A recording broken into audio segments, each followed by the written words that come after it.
In the wake of the Kree-Skrull War, a group of the most powerful beings on Earth came together in secret, hoping to shape the future. Sorcerer Supreme Stephen Strange. Black Bolt, King of the Inhumans. Founder of the X-Men, Professor Charles Xavier. Genius Reed Richards of the Fantastic Four. Ruler of the Kingdom of Atlantis, Namor the Submariner. And Tony Stark, founding member of the Avengers, as Iron Man. They had hoped to protect the world. Instead, they almost destroyed it. They are the Illuminati.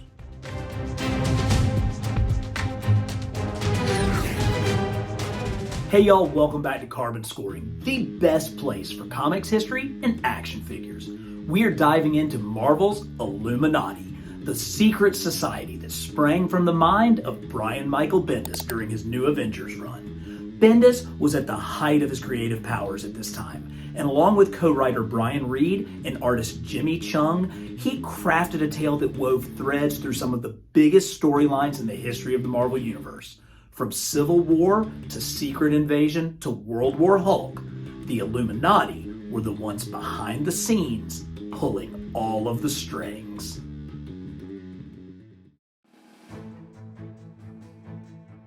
Following the conclusion of the Kree-Skrull War, the Illuminati made the decision to send a message, so they teleported unannounced onto the Skrull mothership and threatened the Skrull High Priest to never attack Earth again. Not surprisingly, he was not amused and called their bluff. So with a single word, Black Bolt destroyed the Skrull starship. They thought that they had escaped victorious. They thought wrong. Each of them was then exquisitely tortured, except for Tony Stark, who was stripped of the armor required to keep his heart functioning and was left in a cell to die. But they underestimated the only true human among the six, and he rescued his compatriots. They again tried unsuccessfully to escape, until Strange conjured an image the Skrulls would fear. The World Devourer Galactus, whose illusion masked their getaway. The mission was a borderline success, but the cracks among the group were beginning to show. Tony Stark was the individual most responsible for the formation of the Illuminati. He actually brought the team together, and when they first met, it was in Wakanda. They were being hosted by Black Panther, and the rest of the team was there with him. It really fell apart. Black Panther was strongly against the idea. He told them all that they were fools, that they would make horrible decisions, and that no one placed them in charge, and he not so politely asked them to leave. Unfortunately, as you'll see, they did decide to form the group and stayed together. And at the time, Tony was wearing his classic armor, much like what we see here with the 80th anniversary figure. Now, I'm going to say something reasonably controversial. I don't really love this figure. I know that it's based off of the designs of Alex Ross. It has a very Alex Ross head. And of course, because Alex Ross is known most famously as a painter, and a brilliant one, a photorealistic painter, they tried to achieve that with this figure with the gold metallic yellow parts, and it doesn't work for me. I like it when the red is more metallic, because I always felt like in the comics that was the metal, whereas the undergarment was more yellow. It wasn't quite as much of a metal sheen. I get it on the helmet, and it's a really good base body, but I just gotta be honest, I don't just love this figure. I actually don't even have it down in my Iron Man armory. The one that I do have down there is the exact same figure, only with much more comic styling. So this is what I think Iron Man really looks more like in the comics. He's much brighter, a brighter red, obviously a much, much, much brighter yellow, and I think that this captures his classic look even better.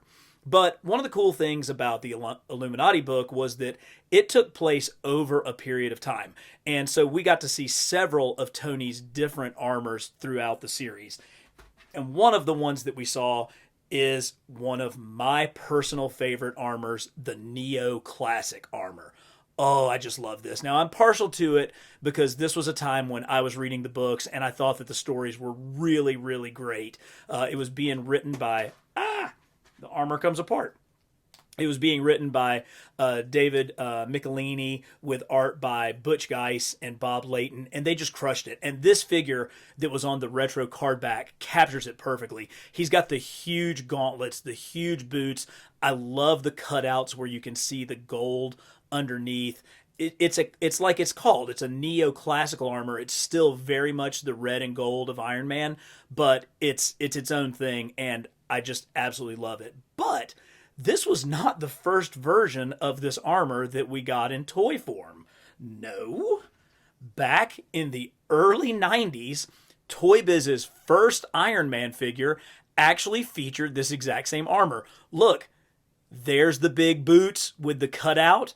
You can see the gloves, and it is the same. Now, you guys know how much we love Toy Biz on this channel. I mean, it is something that we love to talk about how great the old Toy Biz figures were. And I got to give him credit. The whole concept here is that he can take his armor off. This helmet piece comes apart. The chest plate comes off. But, man, come on. You got to admit, we have come a long way in Iron Man figures from the early 1990s. An armor that was worn prominently throughout this series is this one. And this is sometimes called the Tin Man armor. It's very similar also to an armor called the Iron Secretary when Tony was working for the Department of Defense. This is a figure that Toy Biz released back in 2004. So this is, an 18-year-old figure. And I like to think of this as a desk figure, meaning this is one of the ones that you leave on your desk because you can't stop looking at it and playing with it. And when you see all of the detail in the sculpt of this figure, you completely understand why. I mean, every millimeter of this thing is covered in incredible detail. And yet, it's got a little bit of wonky articulation, as Toy Biz was known to do, but the sculpt of this is just so advanced. Again, 2004 is when this figure was first released, back in Wave 8. It did come with a removable faceplate, which I have off here so that you can see the unbelievable Tony Stark head sculpt underneath. But this is a sweet Iron Man figure and was completely accurate to the comics at the time.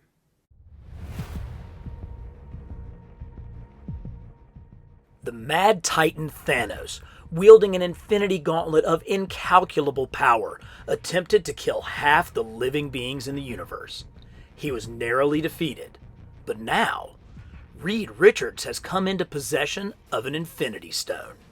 He gathers the Illuminati and suggests that they find the remaining stones.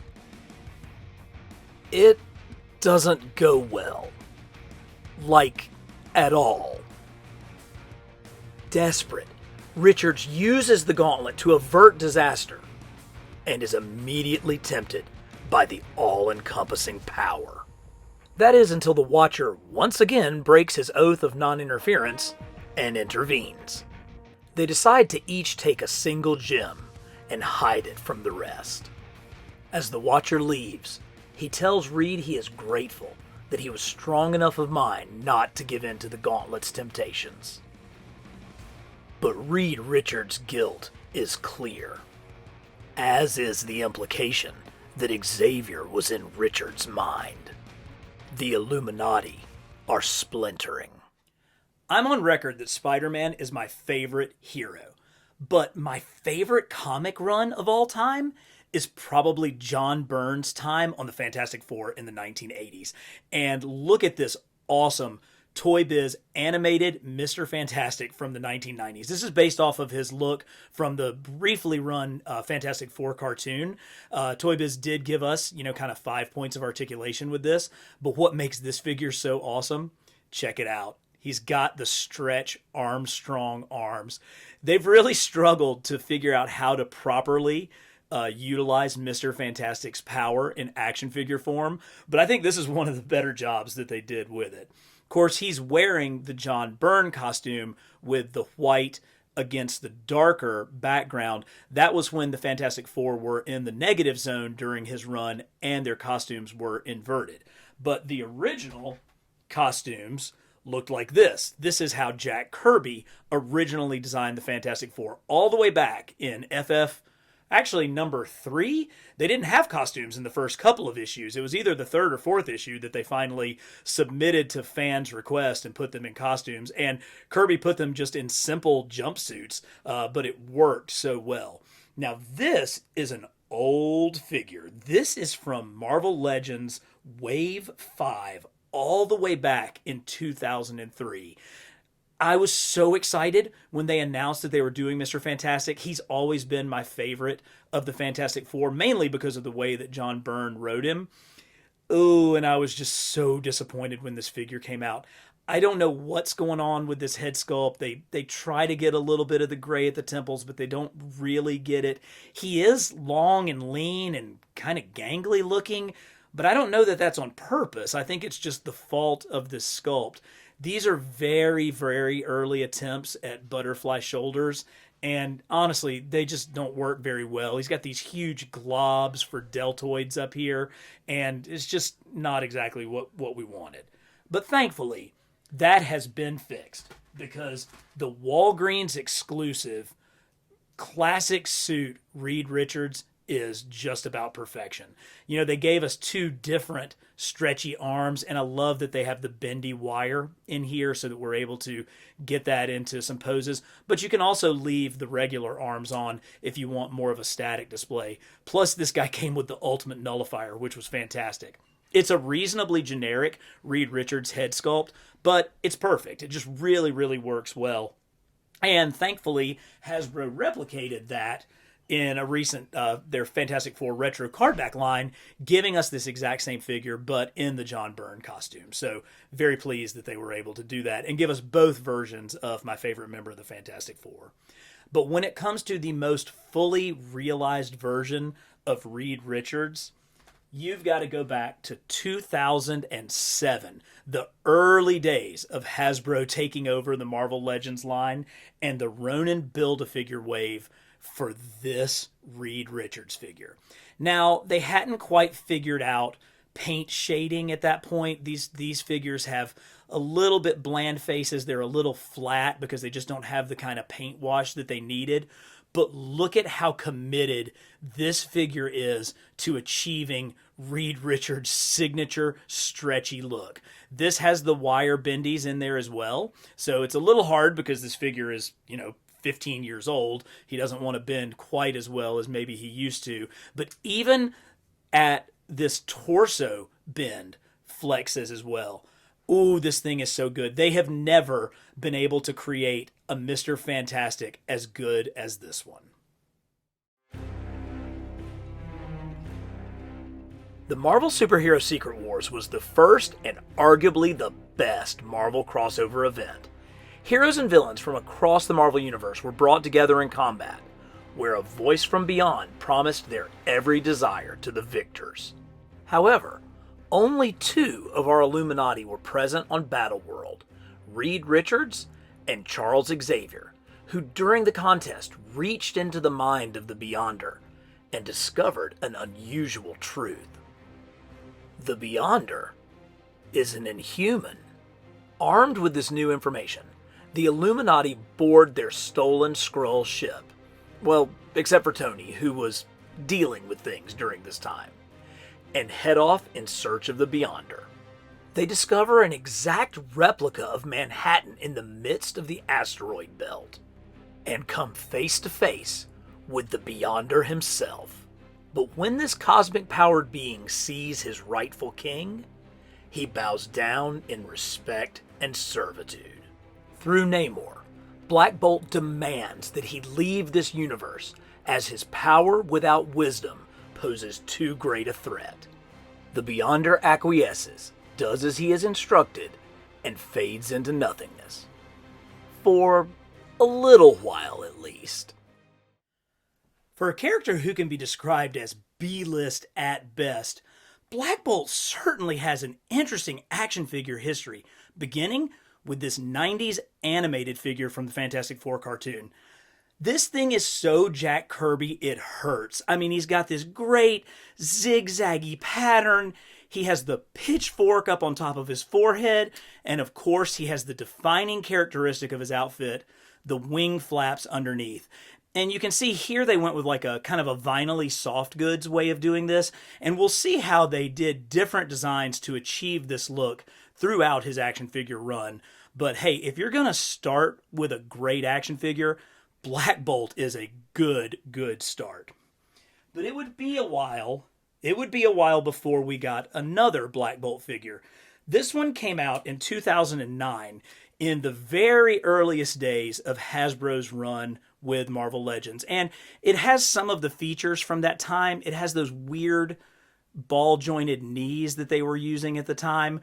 But it has really good proportions, and I actually kind of like the way that they went with the soft underarm wings. You can see that one of the advantages of this is when you put his arms down, they still work. They can still kind of be folded in and work with the costume.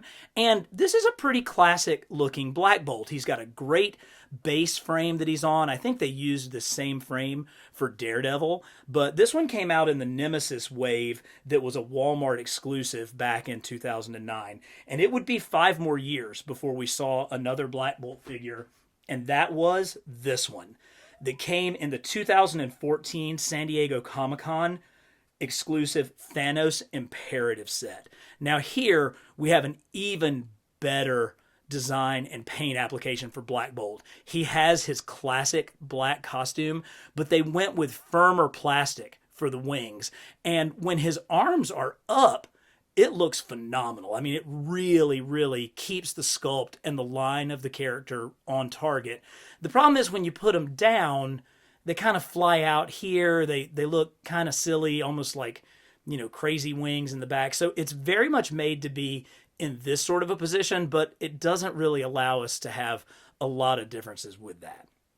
Now, this figure was really hard to find, being an exclusive from the Comic-Con in a pretty expensive box set. So thankfully, just 4 years later, this figure came out in the Okoye Build-A-Figure wave in 2018. And they took the exact same sculpt, kept the wings, but gave us a brand new head sculpt of Black Bolt using his powers. I love how strong and powerful this head sculpt is.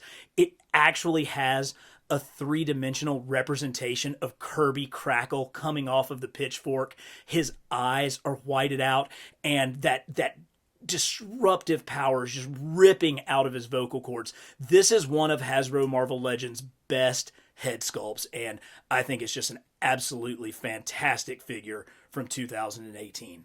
But we're not done, because Black Bolt was also included in Mezco's 112 line. And here you can see they tried to do the exact same thing with the screaming head sculpt and the power coming off, but I honestly don't think that they did it as effectively as the Marvel Legends. And keeping in mind, this figure cost about 4 times as much as a Marvel Legends figure. Now, one of the big advantages is because you do have a cloth costumed figure with a super articulated body underneath, you are able to get that cloth wing pattern going. So it has some advantages in that sense, but I still would have to say that overall, this is the most accurate Black Bolt figure as far as the representation of his power set.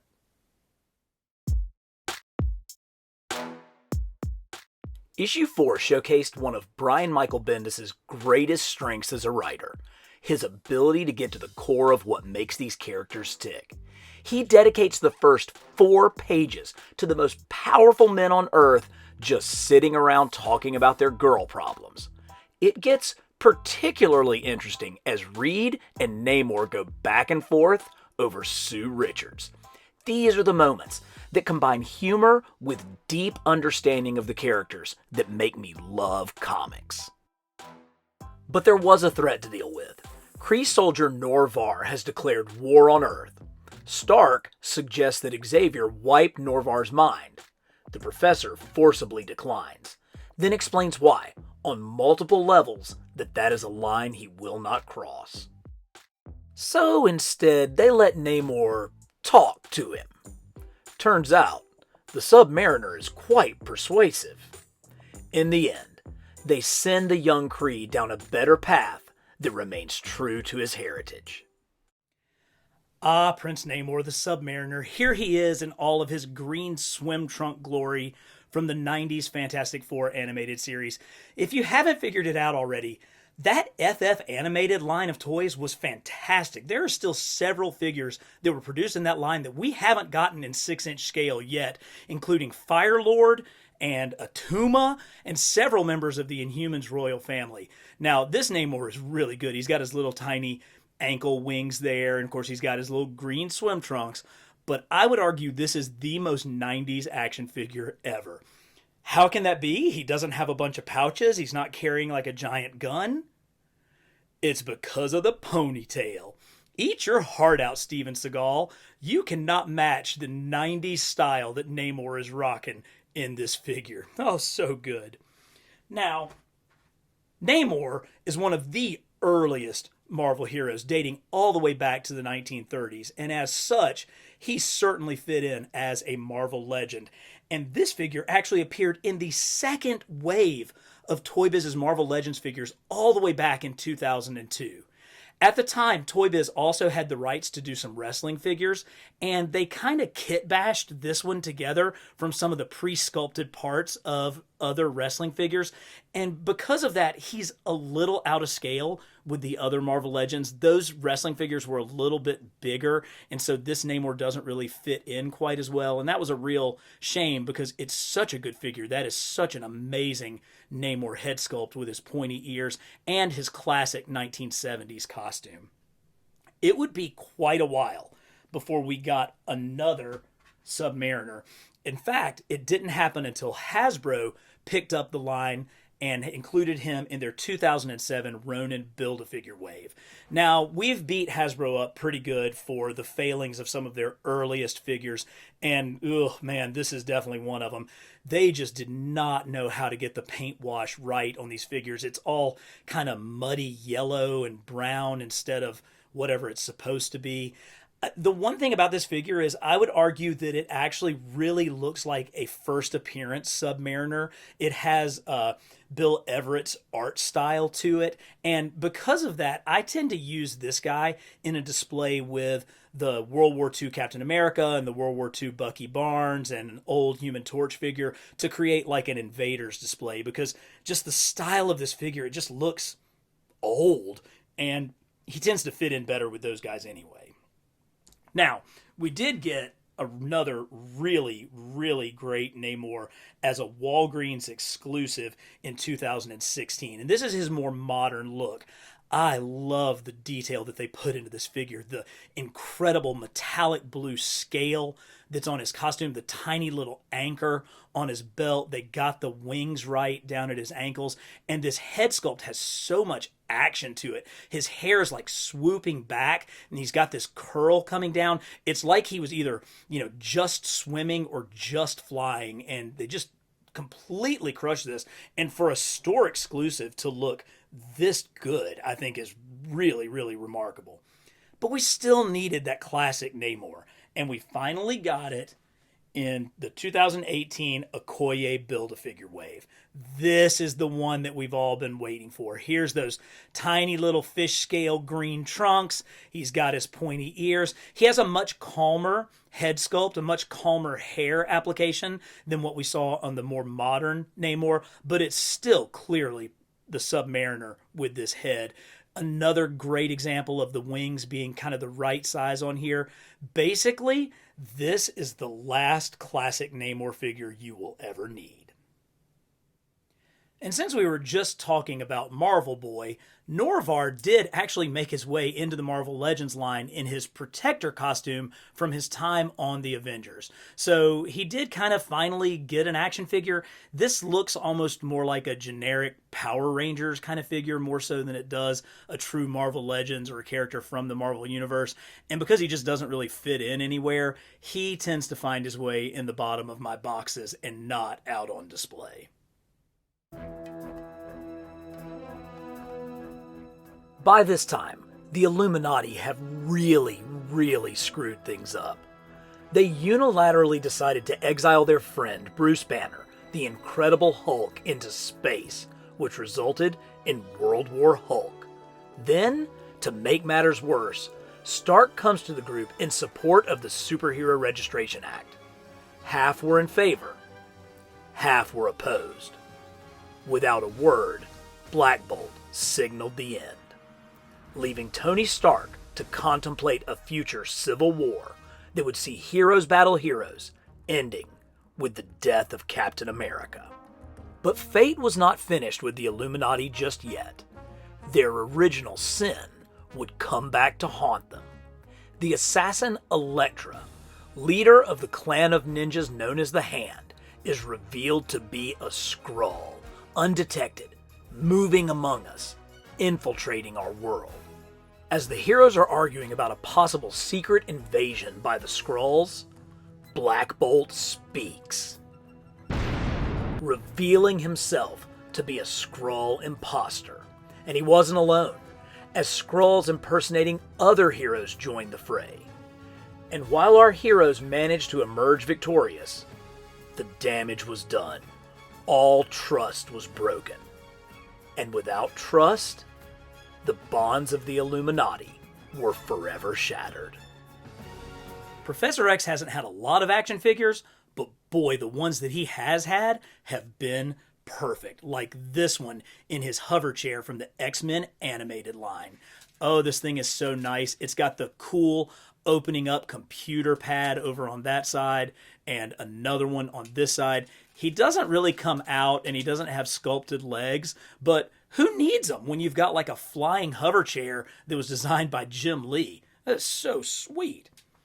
Later on, as part of the 2005 Galactus Build-A-Figure wave, we got a nice Professor X in his wheelchair. And this has been my go-to Professor X figure for 17 years now.